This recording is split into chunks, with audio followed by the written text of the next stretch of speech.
લગભગ 3 મહિના પહેલા અમે આપની સાથે રાજકોટમાં સેમિનાર હતો, એમાંથી આપની સાથે જોડાણા. જી. અને અમારા ફેમિલીમાંથી 3 જણા, હું, મારા વાઈફ અને મારા પુત્રવધુ ત્રણે જોડાણા. જી. અને એકદમ વ્યવસ્થિત ફોલો કરીએ છીએ.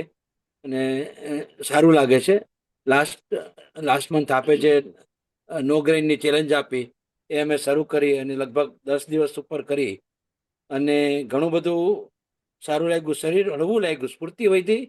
અને મારી જે મેટાબોલિઝમનો મને જે પ્રોબ્લેમ છે, વીકનેસ લાગે, થાક વધારે લાગે, આમ મૂડ ન આવે, એ બધામાં બી ઘણો સુધારો થયો.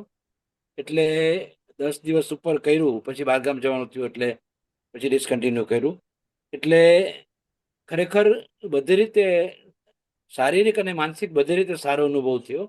અને આ ડૉક્ટર સાહેબ, આપ જે દવા વગર તંદુરસ્ત રહેવાનું જે અભિયાન ચલાવી રહ્યા છો, એમાં ખરેખર અને અમે અમે જોડાણા તો અમારા આખા પરિવારની સમજણ ને તંદુરસ્તીમાં સુધારો થયો છે.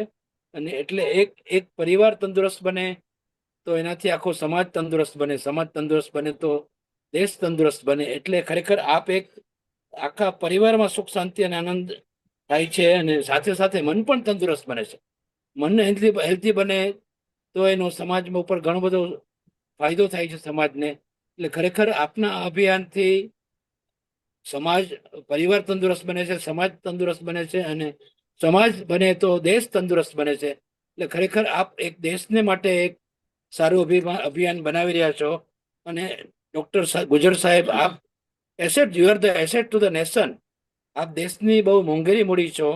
તો આ આપને ખરેખર ખૂબ ખૂબ અભિનંદન આપીએ છીએ, ખૂબ ખૂબ ધન્યવાદ આપીએ છીએ, ખૂબ ખૂબ શુભકામના આપીએ છીએ કે ભગવાન આપને ખૂબ લાંબુ આયુષ્ય આપે, ખૂબ સારી તંદુરસ્તી આપે, અને દેશ માટે આપ ખૂબ ને ખૂબ વધારે સારું કામ કરતા રહ્યો અને દેશનું ભલું થાય.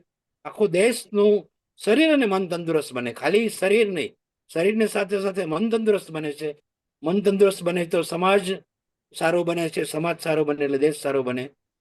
ફરી ફરી આપને ખૂબ ખૂબ અભિનંદન આપું છું અને આપનો થેન્ક યુ સો ખૂબ મચ. ખૂબ આભાર વ્યક્ત કરું છું. ધન્યવાદ.